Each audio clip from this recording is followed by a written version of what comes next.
Now, Senator George Lang, okay, not sure what state Ohio State.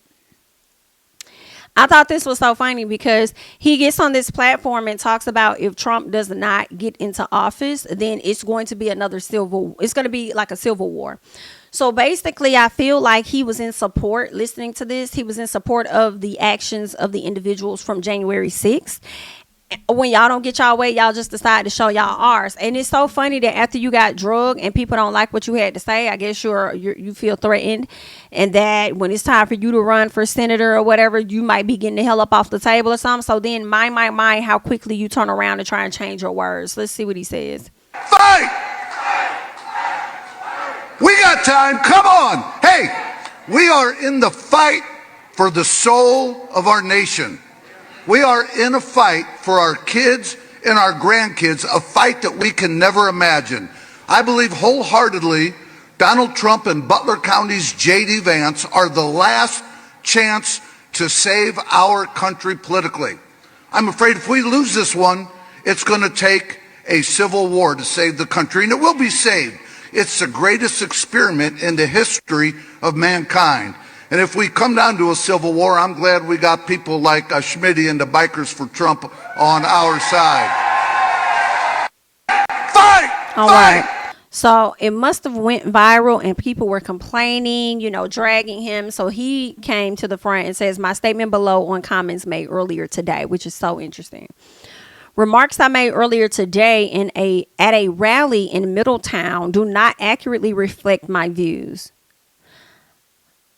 But you just said it. You sure they don't? I regret the divisive remarks I made in the excitement of the moment on stage. So do they not accurately reflect your views? Because if they don't accurately reflect your views, then why do you regret what you said then? Because it sounds like it reflects your views, okay? So obviously you could have left that statement out and just said remarks I made earlier today at a rally in Middletown. I like to say that I regret the divisive remarks I made in excitement of the moment on stage. But it's so funny how you just said that earlier today and then all of a sudden it's changing by the end of the night. He goes on to say, especially, this is what they be killing me when they do, especially in light of the assassination attempt on Trump. See, you see how he just switched that and tried to deflect? They don't accurately, reflect, but you said it with all the enthusiasm in the world. Then you turn around and say you regret the divisive remarks that were made. And then you try to change the subject and shift it back to being about Trump and what happened to him, especially in light of the assassination attempt on Trump last week. We should all be mindful of what is said at political events, myself included. You definitely should be mindful. But I see how you tried to shift and shake that, okay, for the people to remind us that this man was assassinated. I'm sorry, attempted to be assassinated. Child, y'all is funny, honey. Y'all is funny. Let's keep going. All right. So y'all know the vice president, Mike Pence, was formerly Trump's vice president, baby. And he's not on the ballot to run with him. I feel like if Trump would have asked Mike would have said no, because I really don't like you like that for real. Which is interesting because J.D. Vance don't even like him like that for real. But everybody is ready to get one of the highest positions in the land, okay? But let's hear what Mike Pence had to say because he's not endorsing Trump. Hilarious. It should come as no surprise that I will not be endorsing Donald Trump this year. I cannot in good conscience endorse Donald Trump in this campaign. You can now add Pence to the ever-expanding list of former Donald Trump officials who say that the former president should not ever step foot in the White House again. Just let that sink in. This is a list that is quite long at this point. Among them, his former Attorney General, Bill Barr. He's like a defiant 9-year-old kid who's always pushing the glass toward the edge of the table, defying his parents to stop him from doing it. His former national security advisor, John Bolton. Between Biden and Trump, there was no conservative on the ballot, so I wrote in the name of a conservative, and I would do the same in 2024. Oh, damn. His other former national security advisor, H.R. McMaster. I think it would be terribly divisive for our country for him to run again. The former Trump defense secretary, Mark Esper. Do you think Trump can be trusted with the nation's secrets ever again? No. I mean, it's just irresponsible action that places our service members at risk, places our nation's security at risk. The other former Trump defense secretary, Jim Mattis, he said that Trump fomented an insurrection. The former Trump chief of staff, John Kelly, who says Trump has no idea what America stands for. His former acting chief of staff, Mick Mulvaney. I quit because I think he failed at being the president when we needed him to be that. And his former Joint Chiefs chairman, Mark Milley. Y'all chose violence. We don't take an oath to a king or a queen or to a tyrant or a dictator. And we don't take an oath to a wannabe dictator. Ooh.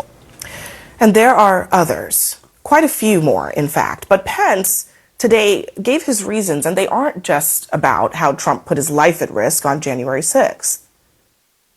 During my presidential campaign, I made it clear that there were profound differences between me and President Trump on a range of issues, and not just our difference on my constitutional duties that I exercised on January the 6th. Donald Trump is pursuing and articulating an agenda that is at odds with the conservative agenda that we governed on.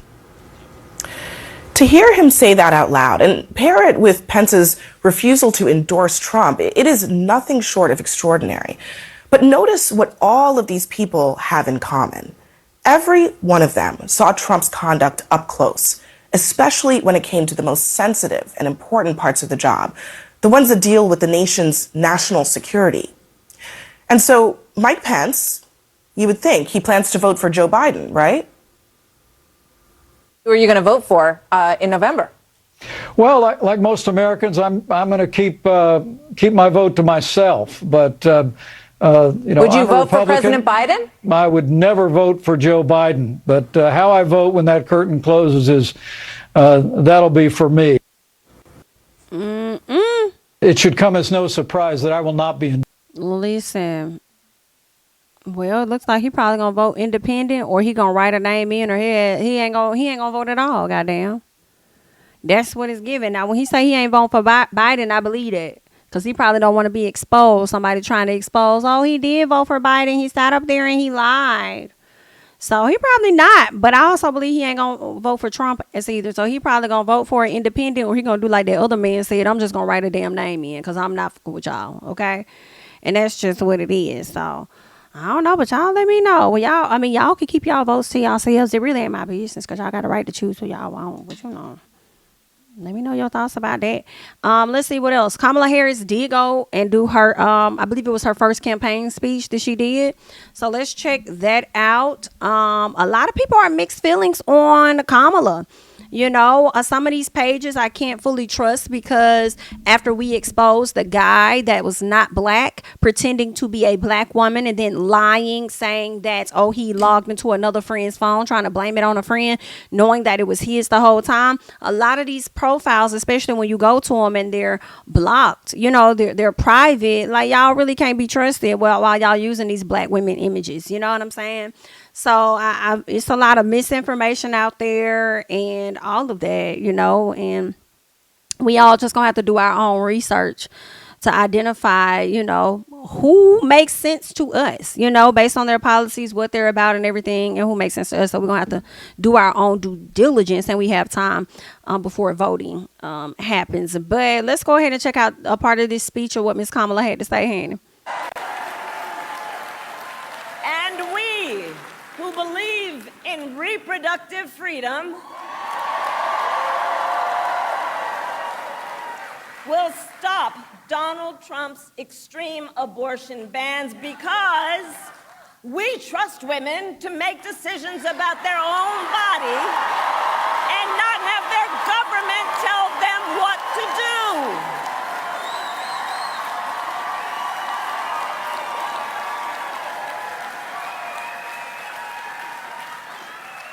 And when Congress passes a law to restore reproductive freedoms, as President of the United States, I will sign it into law.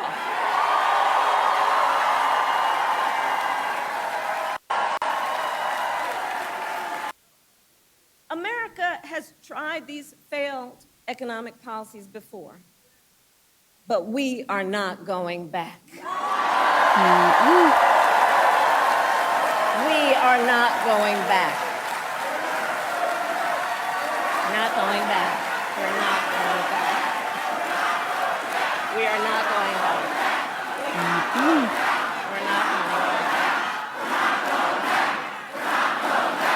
We're not going back. America. All right. And what she says is when you read Donald Trump's 2025 agenda, you will see he intends to cut Social Security, Medicare, give tax breaks to billionaires, and end the Affordable Care Act and more. Okay. So this is what she's saying. I see somebody in the comments said the Supreme Court's ruling states that abortion is not protected under the Constitution. Rather, it is considered a state issue.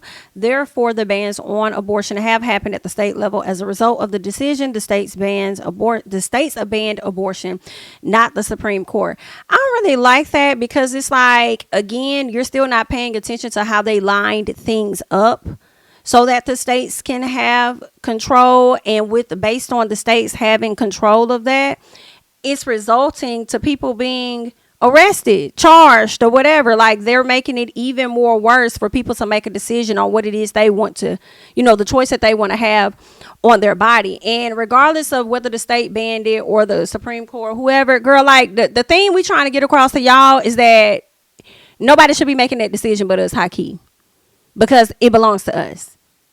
You have these old white folks, these white men who don't live in that don't live in women's bodies at the higher level. Then you got the same motherfuckers at the state level. Like, hello? That comment was stupid. It looked like Claudia Jordan responded. She says, not so fast. The Supreme Court lifted the protections, clearing the way for the trash states to ban in. Let's call it what it is, okay? So it's been a lot of back and forth on this subject matter. Okay. So it's a lot going on, but I also feel like aside from just the, whole, women having control of their bodies and stuff, it's a whole lot more things that also need to be discussed and addressed. And I feel like they will in due time. But did y'all hear that Trump said he will not be having a debate against Kamala? Yeah, I heard that. I was trying to find some articles and stuff on that, but that's what they're saying. That's what they're saying. They also saying that he over here trying to sue because he was planning on having Joe Biden's name on the ballot, and he wants to fight to keep Joe Biden's name on the ballot and not Kamala's. But he withdrew, baby. He withdrew, my love. Wasn't you over there giving him the third degree about him being old and all this and that? Oh, now people looking at you like you the oldest candidate, which you are, which is so funny.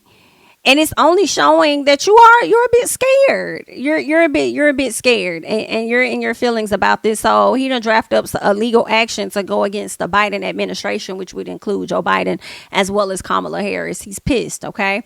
And we'll get into that, I'm sure. But let's get into this Laura Loomer lady, because what's going on with you, ma'am? So she comes out and says, did you know that Kamala Harris was once an escort and that she got her career starting by giving blowjobs to successful rich black men? She sucked Willie Brown's penis while he was married, or at least a married man, in exchange for political power. Here she is dating Montel Williams in 2001, who appears to be holding hands with more than one woman at the same time on the red carpet. Now, Montel did come out and clear up the matter and say the young lady that was in that video was my damn daughter. So you might want to back the hell down while you over here trying to create a narrative with your lying ass. And then she gonna post another thing talking about, y'all may not like what I said about Kamala, but it was true. But what you was trying to say about Montel Williams was a lie. So why should we believe that what you're saying about Kamala is true when you were so willingly to put a lie out there about Montel Williams without doing the work? Okay, so okay, girl. But anywho, he came back and he says, and I briefly dated, Kamala and I briefly dated for about 20 years when we were both single. So what? I have a great respect for Senator Harris. I have to wonder if the same stories about her dating history would have been written if she were a male candidate. Listen, I think that is a great question to be asked because you're focusing on who all she dated, but you're not focusing on all of the women that Trump has assaulted. That's what you're not focusing on. You know, the same way that y'all came out and y'all was on Bill Cosby's neck for the things that he did, what, in the late 80s, early 90s, or whenever he did it. Yeah, y'all don't seem to be on his neck the same exact way. And it's also funny that y'all have to resort to go back to her sexual history and also try to bring up the fact that her great grandfather, I saw somebody put a post up saying her great grandfather was a slave owner, this, that, and the other.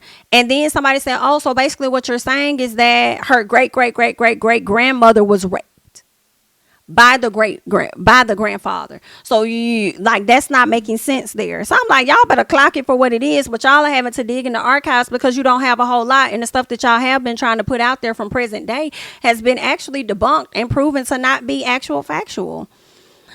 So I don't know, girl, but it seemed like that lady got y'all a little scared. Y'all still can vote for who y'all want to at the end of the day. It's gonna be y'all decision, but it seemed like she got people spooked.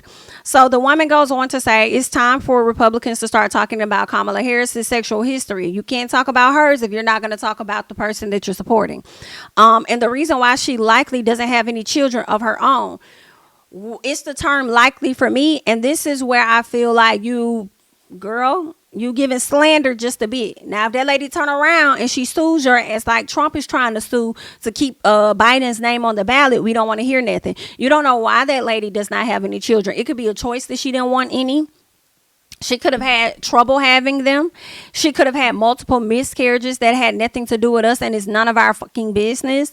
But for you to come out and put this out because you're searching for something and it's giving desperate, so much so that you would put this out here about her, that's weird in my personal. She says, I'm willing to bet she's had and this is the thing, I'm willing to bet she's had so many abortions that she damaged her uterus. Do you hear yourself? Putting out, this is a part of the misinformation. This is a part of the misinformation because somebody's going to take that and they're going to run with that. She says a woman who has no biological children of her own should not be allowed to make decisions in the White House for your children. And this is all. And then the gag was people did research on Laura, and Laura ain't got no kids either. You ain't got none either. And why shouldn't a woman that's being a mother and a parent to other stepchildren not have a say just a bit? I feel like her opinion as a biological woman would be way better, than a fucking white man. An old one at that, who likely is still living in decades time ago versus today. Okay? This was clownery, okay? Somebody said, the guy says, this is all Laura Loomer has on Kamala Harris. MAGA is literally freaking the hell out. All right. The other person said, what did he say? I hope Kamala Harris is aware of this and has her lawyers take the appropriate actions. Laura Loomer is a disgusting train wreck that needs to be stopped. Okay. So, that's part of what was being said. All right. Now, here is where I feel Miss Candace Owens comes in, and she assists in this type of commentary around this woman and her sex life and things like that. And then, of course, they're going to take it to heart because that's that one black person that's saying it. Because that black person said it, it must be true. Same way y'all be feeling like, oh, I have a black friend or two, so I'm not racist. It's giving the same energy. But let's see what Miss Girl has to say. So they understand that it will look really bad if they do not lean in to saying that they really do want Kamala. But even that feels a bit performative to me. And I'll tell you why.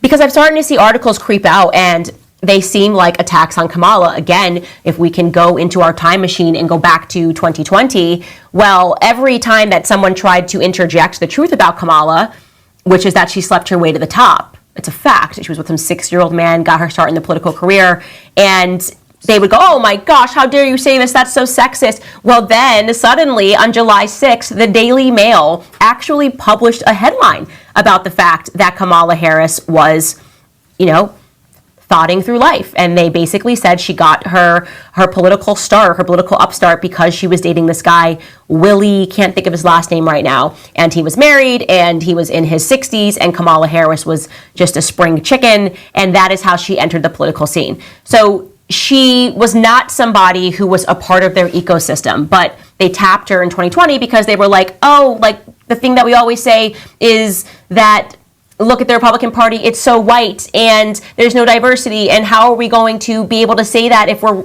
running Joe Biden, who has been extraordinarily wealthy his entire life and whose son is becoming extraordinarily wealthy while smoking crack simply because he's doing dirty deals in Ukraine? So what are we going to do? We're going to hire Kamala Harris. We're going to select Kamala Harris to be the vice president.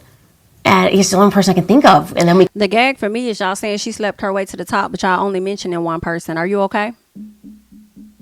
And Montel Williams has nothing to do with the political scene. So are y'all okay? Willie Brown, this your claim to fame. So you're going to disregard the fact that this is an educated woman that also went to a HBCU and can act like, it's just so funny. It's so funny how y'all is trying to it is giving shook. It is giving shook. Y'all ain't got nothing else. Y'all talking about that one moment in her life. If that is true, no, I don't give a damn. I don't give a damn, because what does that have to do with her making her way all the way up to VP? So did Willie Brown help her get all the way up there too? Or are y'all gonna try and find others that she fucked her way to the top on? As if her credentials wasn't enough to elevate her to where she need to be anyway. And then the gag for me be, y'all be acting like these men don't be out here fucking their way to the top, whether it's with a woman or with another man. Hello? Are you okay? Are you okay? So what exactly was Trump doing to make his way to the top? Huh? Can we dig up Jeffrey and ask? We can sell. I know that when she was sworn into Congress, she was talking about how she's an Indian, but we'll just sell the people, like, forget the Indian side, like now she's back to black. And the streets are talking, ha, ha, ha, ha. And that's what they did. So that is the only reason that Kamala Harris, they literally did not have another person that they felt could be the vice president and allow them to use the isms. You don't like her, you're a sexist. You don't think that she's amazing, you're a misogynist, deep-seated misogyny. You don't want this ticket to win. Is it because Kamala Harris is black? Kinda. I feel like it is. It's because you're a racist. So they just needed her to do the thing. I don't agree with that at all. They just needed her to do the thing. Y'all are doing the thing enough for people to call it out for what the fuck it is. What are you saying? Yikes. So Amanda Seales did come out and had some things to say. It seems like she's not too sure, and she herself is not in trust of Kamala Harris. Okay. So Reese Colbert, who also has like her own podcast, and she gives breakdowns and, different facts and stuff about politics, and she's been doing it for a minute. She decided to come in and also share her thoughts about it. Okay. I got this from Too Raw Too Real. We got into his content on yesterday. He says Amanda Seales needs to pump the brakes because, again, she's speaking on things that she knows nothing about. Vice President Kamala Harris has addressed and denounced systemic racism and what key factor it plays in society today. So let's go ahead and check out what Reese had to say. So I see a clip is going viral where Amanda Seales is talking about her lack of support for Vice President Kamala Harris. And be clear, I don't care if she supports her or not. She's entitled to do that. She's entitled to her opinion. However, I have to push back on any notion that Vice President Kamala Harris erases or marginalizes systemic racism, especially as vice president, when there is ample evidence to the contrary. So I'm just going to lay out where Amanda makes points about things that need to be addressed and where Vice President Kamala Harris stands on that. We have shooters that are going into places and killing people because of their race. Mm-hmm. And then we're not calling it domestic terrorism. What we know from the intelligence community, one of the greatest threats to our national security is domestic terrorism manifested by white supremacists. We have an entire culture of police that are killing black people and getting away with it because the law says they can. I was, as a senator, as a United States Senator, a co-author of the original George Floyd Justice and Policing Act. And as Vice President of the United States, we demand that Congress pass the George Floyd Justice and Policing Act. Joe Biden will sign it.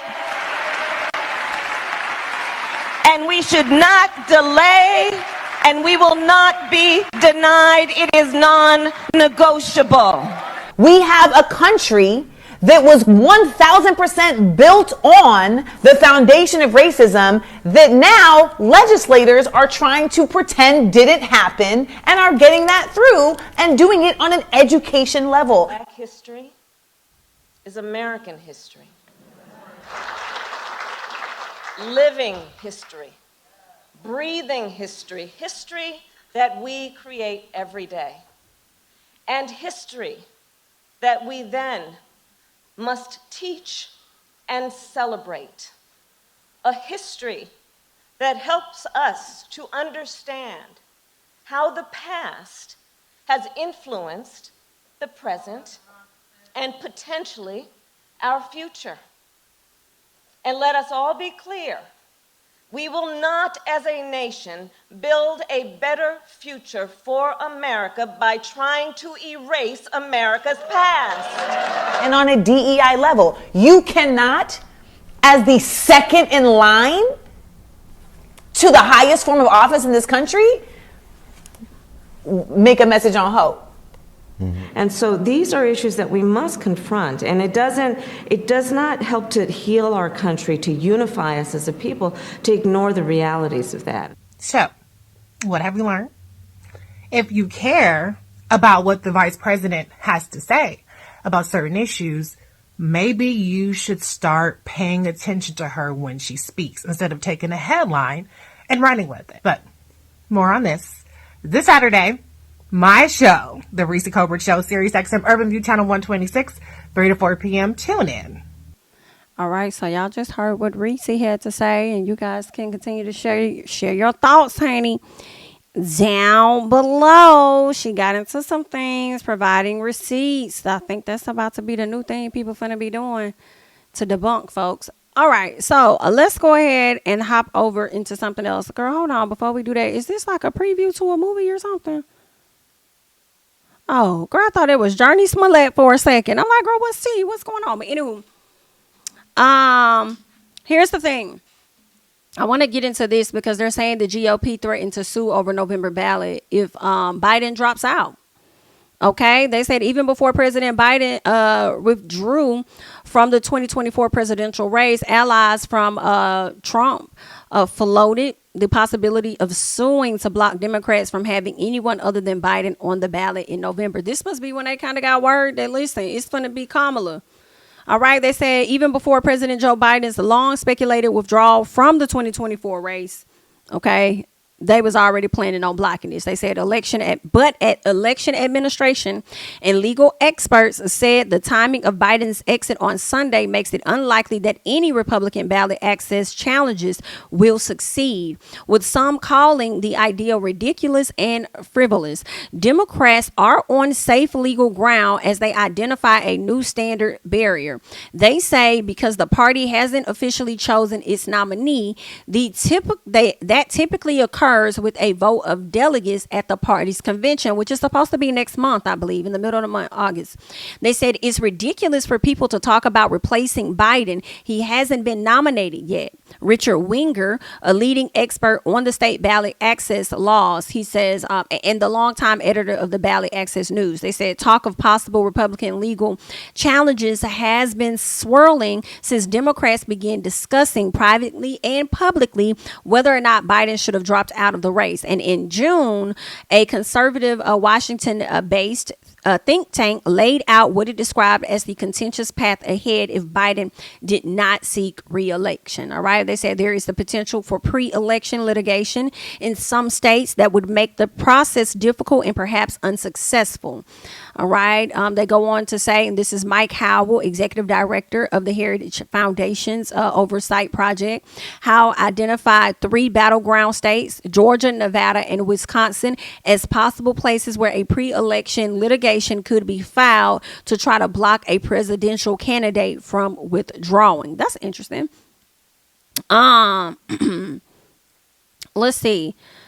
Oh, thank you so much.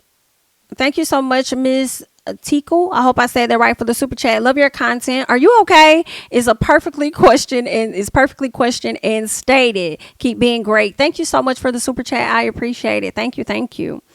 Let's see. So they go on to say the Republican House Speaker Mike Johnson also raised the specter of legal challenges on Sunday morning, hours before Biden's announcement. They said, I think they have got legal hurdles in some of these states, and it'll be litigated. I would expect on the ground there, and they will have to sort through all of that. All right, they said, but several experts disagree.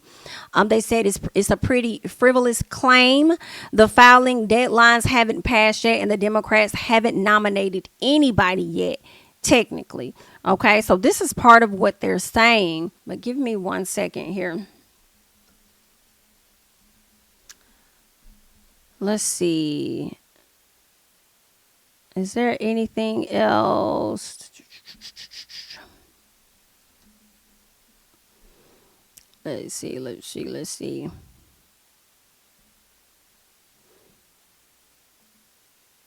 Okay, let's hop over here real quick to USA Today. All right, so they're saying now Trump wants Biden, ? Republicans threaten to sue to keep Harris off the ballot. All right, and this came out yesterday. A whole new election of president launched on Sunday, and America's two major political parties immediately zeroed in on fresh priorities. Okay, they're saying the Democrats are prepping what will appear to be a cordial and collegial contest for the party's nomination before officially declaring Vice President Kamala Harris as President Joe Biden's replacement. Okay, they said the Republicans are threatening to rush to courts to ask judges in what would be predictably anti-Democrat filings to prevent voters from supporting any candidate for president not named Donald Trump in November. Now, the order of things has been upended with Biden's announcement. Okay, they said that would no longer seek his party's nomination. The Democratic Party's spasm of angst about the 81-year-old president's ability to handle the rigor of campaigning have been swiftly replaced with an enthusiastic kumbaya, which is the Kamala Harris. All right, they said the Republican Party was also hammering Biden about his age for months, okay, which is interesting. Y'all was going in on that man about his age, and then now he also took all of that into consideration and decided to, drop out of the race. It was something else I was going to say about that. I thought it was real interesting for people to say that, if you are not qualified to stay in the race, then you also shouldn't be qualified to stay as president, and we want you to resign. And I feel like this, Biden, they tricked you out of one spot. Don't let them trick you out of another spot. In my personal, y'all was able to finesse the director of Secret Service that way, but I don't think Biden should do that because, one, I feel like I feel like it's okay to say that I don't think that I'm going to be good in addition to, like, I'm already running this. I'm going to finish this out. I got a few more months as president. So I'm going to stay in that role, but I won't be able to be president in addition to campaigning for a new re-election. I'm just going to take my time and take a step down. But if that's the case, why y'all didn't say that about, Mitch McConnell? Because Mitch McConnell damn sure was over there freezing the fuck up, about to tip the hell over, can't say nothing, can't get his words out. They had to grab him from the podium and sit him down. Okay? Couldn't get, he could barely even say, like, granted, Joe was up there maybe rumbling and mumbling, but Mitch couldn't even get it out. Mitch was like he couldn't even get his words out. And Mitch gave a letter, baby, and said that he is planning on leaving his position, but after he fulfills his damn term. Now, Mitch is the first one that could go, if you could ask me. I don't even think I've been seeing Mitch in the news for the longest since he said that. So, but he's the first one that can go. Then he said that in like February or earlier this year. Why y'all ain't call for him to go ahead and sit his ass down? But then now y'all want to sit over here and be like, Biden, if you can't do this, then you can't do that. Well, then y'all need to tell that same thing to Mitch. How about all the old ass motherfuckers? Everybody in there older than 65 have a seat. Okay, you heard what we said. Everybody in there 65 and up, sit down. Sit this one out and pass the baton, please, and immediately too. Okay, if that is the case. So I won't let them treat me out. Don't treat me out of one spot, baby. I'ma sit in this one, bookie butt, because if I fuck around and I let her step in as president because I step down, it's going to be worse for you. So you really should think about whether this is what you want. Because see, you wanted me to sit my ass down, and when I did, what happened? I gave her the position, and then now everybody is going crazy, rallying around this woman and donating to her, and now y'all shook, and now y'all deep diving for information that you don't have really a lot to stand on. So y'all got to dive into her sexual past or whatever. That's a gag for me, but you got a man that's a felon for his sexual crimes or whatever. And y'all still over there endorsing him, but you got the audacity to dig in what she got going on over there. She ain't been convicted of being a slut or whore or whatever she got going on. But your man's is. But you out here advocating. But I'm going to let y'all vote and do and you know, go up for who y'all want to go up. I just going to clock whatever I see. Okay?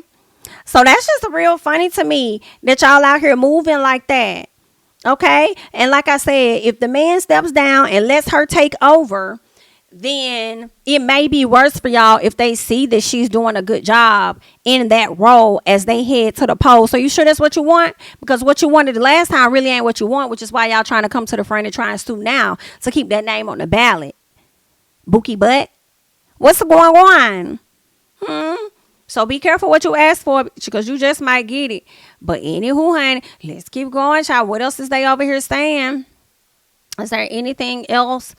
Republicans seem ready to challenge Harris taking over. The Republicans, by contrast, are scrambling to redirect rhetoric attacks at Harris and threatening to file toothless lawsuits not meant to be taken seriously by courts, but instead meant as messaging for an aggrieved base of voters always willing to see fair plays as foul behavior.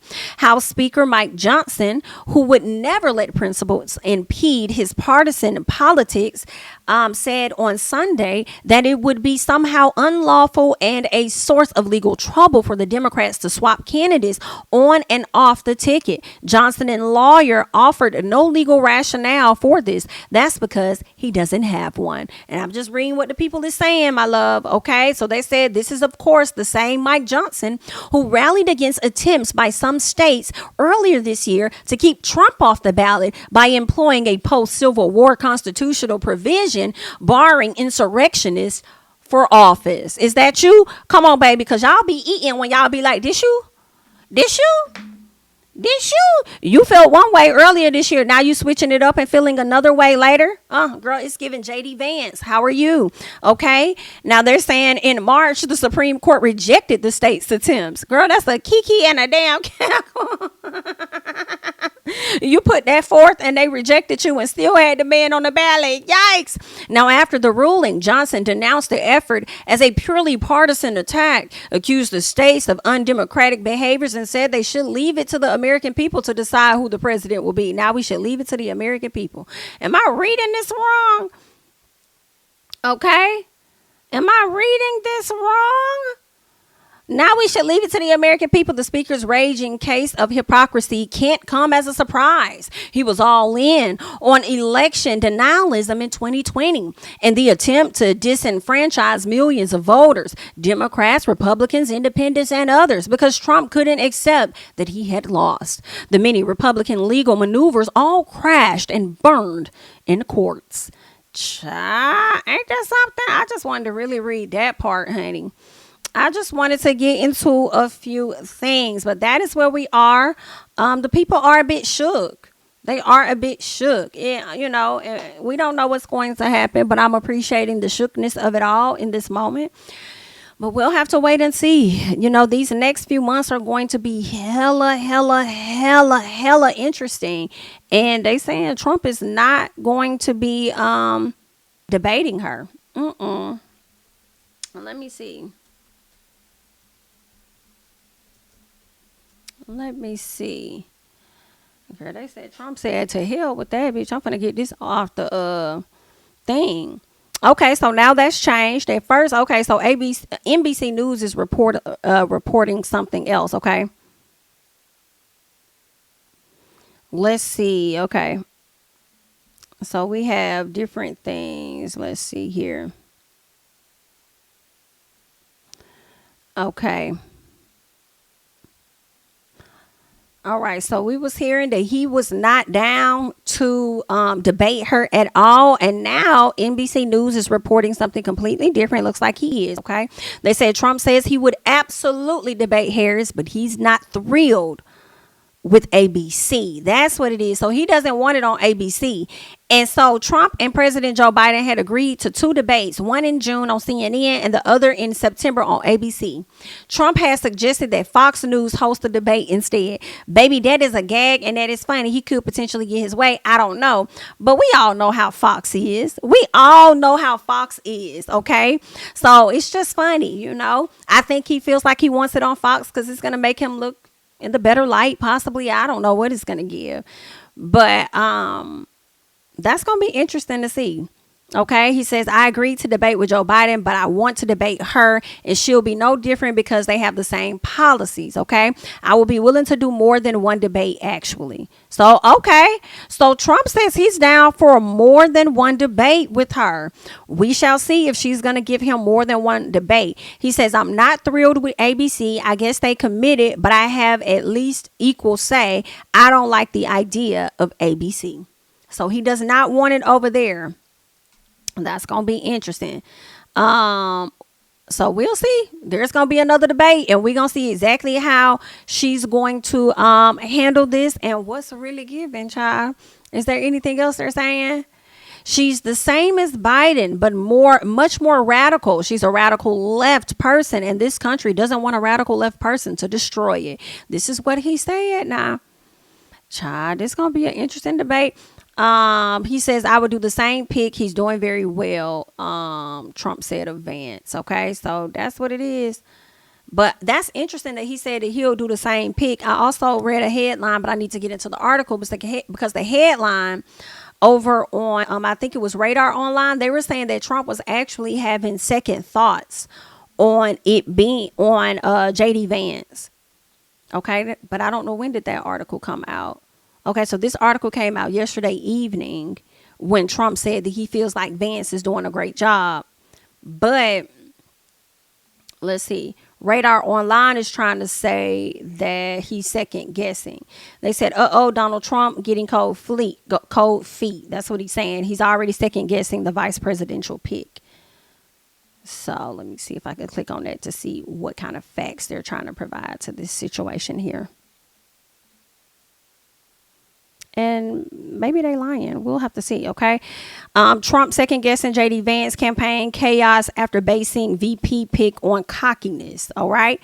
I just want to skip down to the meat of it, okay? Where is it? Is there any meat of it? Until this week, Trump's campaign had been laser-focused on hammering Biden's weaknesses.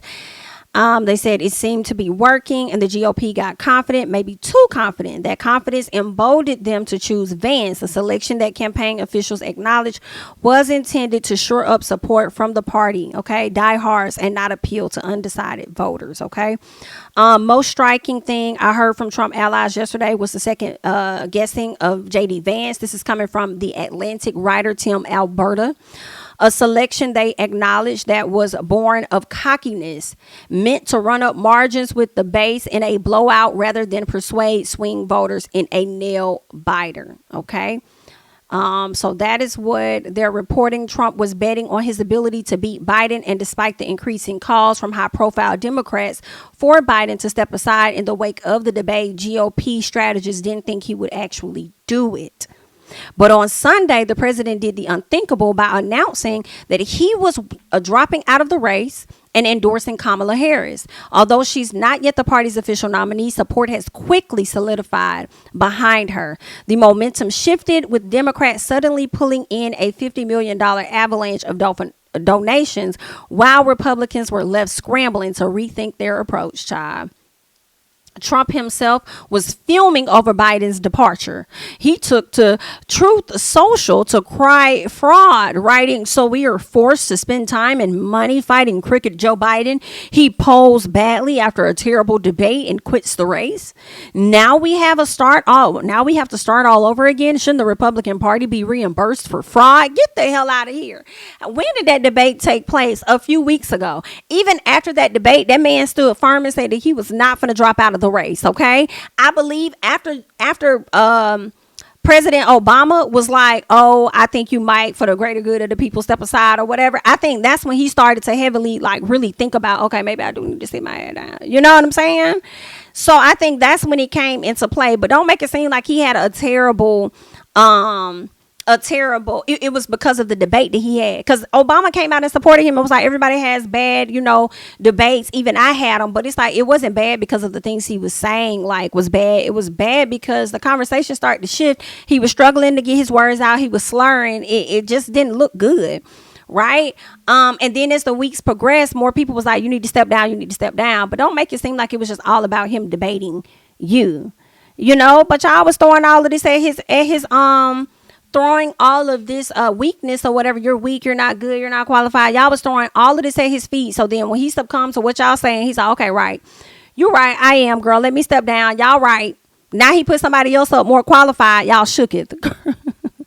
This a mess, ain't he? This is a mess. Okay, so now they're gonna have to figure their game plan out when it comes to Harris, so that they can try and win this presidential election at the end of the year. And we're just gonna have to see how it's going to play out. Thank you, Jay Stokes, for becoming a member. We appreciate you. Thank you so much. Let's see.